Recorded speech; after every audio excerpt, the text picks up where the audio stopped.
नमस्कार दोस्तों, कैसे हैं आप लोग।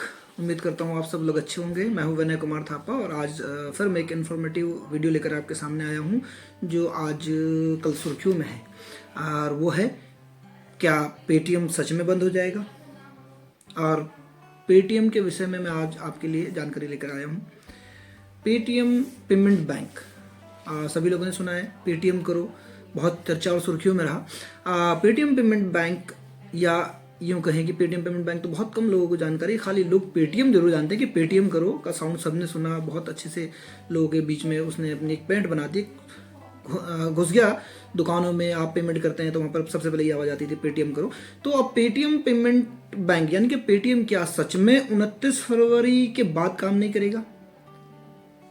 क्या होगा उन लोगों का जिन्होंने पेटीएम में निवेश किया है? क्या होगा उन लोगों का जिन्होंने अपने दुकानों पे साउंड बॉक्स लगा रखे हैं? क्या वो यूपीआई कर पाएंगे? अपने साउंड बॉक्स और क्यूआर कोड का क्या यूज़ कर पाएंगे? और क्या सच में पेटीएम 29 फरवरी के बाद काम नहीं करेगा, बंद हो जाएगा? तो इस विषय को लेकर के आज मैं आप लोगों के सामने आया हूँ। तो चलिए बात करते हैं पेटीएम की। सबसे पहले पेटीएम की बात करेंगे तो पेटीएम कब सुर्खियों में आया? नोटबंदी के बाद जब बैंकों में पैसे खत्म हो गए, बड़ी बड़ी लंबी लंबी लाइनें लगी, लोगों को ये कहा जाने लगा कि भाई कैशलेस इंडिया कैसे करके किया जाए। तो उस वक्त पेटीएम ने सबसे पहले एंट्री करी और उस वक्त पेटीएम आया सुर्खियों में।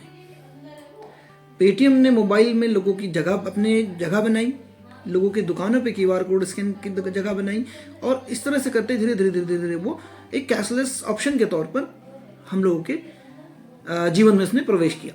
तो पेटीएम नोएडा बेस्ड कंपनी है और इनके फाउंडर विजय जी हैं जो इसको चला रहे हैं। और सबसे पहले हम बात करेंगे कि पेटीएम पर अगर आरबीआई ने रोक लगाई है तो क्यों, क्या कारण है कि आरबीआई ने इस पर रोक लगाई है और किस वजह से पेटीएम पेमेंट बैंक इस पर रोक लगा रहा है, पेटीएम पेमेंट बैंक पे आरबीआई रोक लगा रहा है। तो सबसे पहले हम बात करते हैं पेटीएम की। तो पेटीएम के जो 10% शेयर हैं, यानी कि सबसे ज़्यादा जो शेयर होल्डर हैं इसके चाइना के। चाइना की एक कंपनी है अलीबाबा।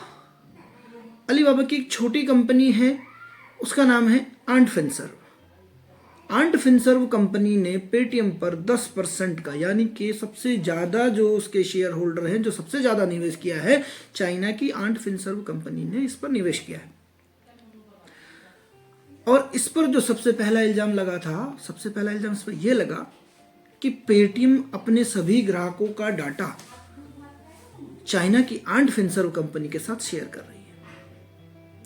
आरबीआई ने इसको नोटिस भेजा कि आप अपने ग्राहकों का डाटा शेयर न करें, परंतु पेटीएम ने इसकी अनदेखी करी और लगातार वो इसको करता रहा। अच्छा, उसके साथ में पेटीएम के साथ में एक समस्या लगभग सभी ने फेस करी है, इसका केवाईसी प्रोसेस बहुत मुश्किल से हो पाता है। केवाईसी वो प्रक्रिया है जो बैंक में खाता खोलने के लिए, चाहे वो कमर्शियल बैंक हो चाहे वो पेमेंट बैंक हो, इसमें सबसे पहले केवाईसी होना अनिवार्य है। केवाईसी होने के बाद ही पेमेंट लेन देन हम लोग कर पाते हैं। तो कई लोगों की ये शिकायत रहती है कि केवाईसी ना होने की वजह से आपकी पेमेंट फंस जाती है। तो लगातार आरबीआई इस पे जो है सख्त हिदायत करती रही कि आप अपने सिस्टम को सुधारिए, केवाईसी प्रॉपर करवाइए, आप अपने ग्राहकों का डाटा शेयर मत कीजिए। लेकिन इसका ढुलमुल रवैया रहा और लगातार ये इस तरह की उसमें चलता रहा और काफ़ी टाइम तक इसको नोटिस पर नोटिस दिए जाते रहे। अच्छा, पेमेंट बैंक और कमर्शियल बैंक आपने सुने होंगे।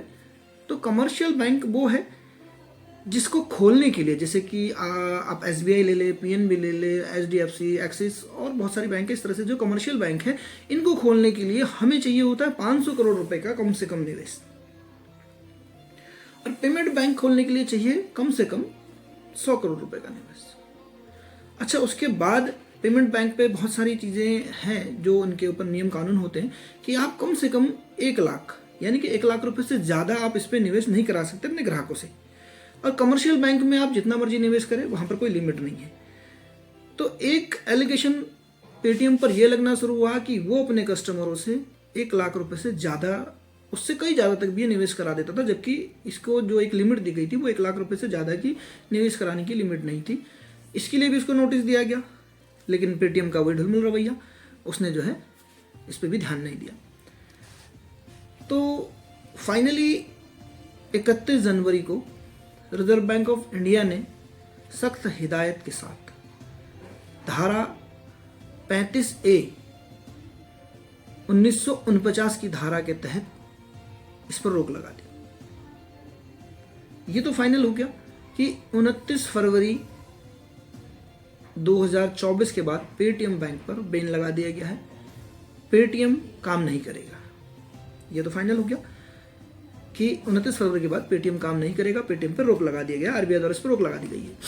अब हम चलते हैं आगे और अब हम बात करेंगे कि उनका क्या होगा जिन्होंने पेटीएम के शेयर खरीदे हैं, उनका क्या होगा जिन्होंने पेटीएम पे गोल्ड में निवेश किया है, उनका क्या होगा जिन्होंने एमएनसीपी ली है, उनका क्या होगा जिन्होंने जो उसका यूपीआई यूज़ कर रहे हैं, जिन्होंने इसमें वॉलेट में पैसे रखे हैं, या उन दुकानदारों का क्या होगा जिनके यहाँ साउंड बॉक्स और क्यूआर कोड लगे हैं। तो फाइनली हम बात करते हैं सबसे पहले उन शेयर होल्डरों से, उन शेयर होल्डर के बारे में जिन्होंने पेटीएम का शेयर परचेज किया है। तो पेटीएम का जिन्होंने शेयर परचेज किया है वो तो नुकसान में रहेंगे। कारण क्या है कि 31 जनवरी को जब रिजर्व बैंक ऑफ इंडिया ने इस पर 29 फरवरी के बाद रोक लगाने की बात कही सख्त के साथ, तो उस दिन इसका शेयर का जो पैसा था, यानी कि एक शेयर की कीमत 7.71 थी, और जैसे ही रिजर्व बैंक ऑफ इंडिया ने इस पर रोक लगाई, यानी कि अगले दिन इसके शेयर की कीमत लगभग 6 से सवा 6 रुपये के आसपास हो गई थी। यानी कि अब इसके शेयर होल्डर जो रहेंगे वो नुकसान में रहेंगे, क्योंकि लगातार ये शेयर डाउन जाते रहेंगे। अब बात करते हैं जिन्होंने गोल्ड में निवेश किया है। जिन्होंने गोल्ड में निवेश किया है, ये रिजर्व बैंक ऑफ इंडिया से रजिस्टर्ड बैंक है पेटीएम पेमेंट बैंक, तो आपका गोल्ड का पैसा सुरक्षित है। जो आपने गोल्ड में निवेश किया है वो आपका पैसा सुरक्षित है, आप इससे निश्चिंत रहेंगे। जिन्होंने इसकी एमएनसीपी ली है उनका भी सुरक्षित है, वो भी दिक्कत में नहीं है। अब बात करते हैं जो यूपीआई यूज़ कर रहे थे या जो इसके बैंक वॉलेट, इसके जो पेटीएम वॉलेट यूज़ कर रहे थे, तो जिन्होंने यूपीआई लिया है वो यूपीआई से अब 29 फरवरी के बाद इस पर लेन देन नहीं कर पाएंगे। जो आपके वॉलेट में पैसे पड़े हैं उन पैसे को, यानी कि 29 फरवरी तक तो आप इसको लेन देन दोनों कर सकते हैं, लेकिन 29 फरवरी के बाद अगर आपके वॉलेट में पैसे हैं तो आप नए पैसे इस पर नहीं रख पाएंगे, वॉलेट पे नहीं ले पाएंगे, लेकिन जो आपके पास पैसा है उसे आप खर्च कर सकते हैं, उससे आप परचेज कर सकते हैं। अब बात करते हैं हम उन दुकानदारों की जिन्होंने साउंड बॉक्स लगाया है। 29 फरवरी के बाद आपका साउंड बॉक्स काम नहीं करेगा, उस पर कोई भी लेन देन आप नहीं कर सकते।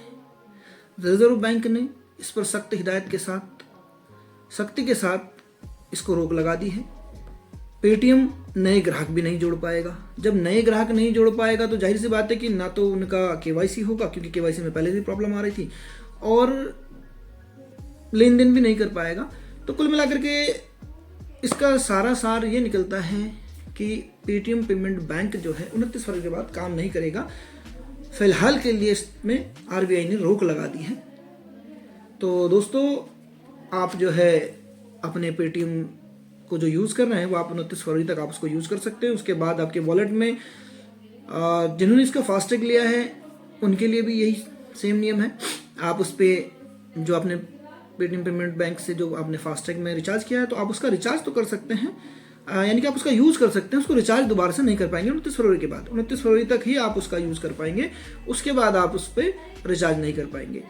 तो दोस्तों, यहीं तक मैं आपको जो सूचना देना चाह रहा था, जो मैं आपको बताना चाह रहा था कि पेटीएम पेमेंट बैंक का क्या होगा।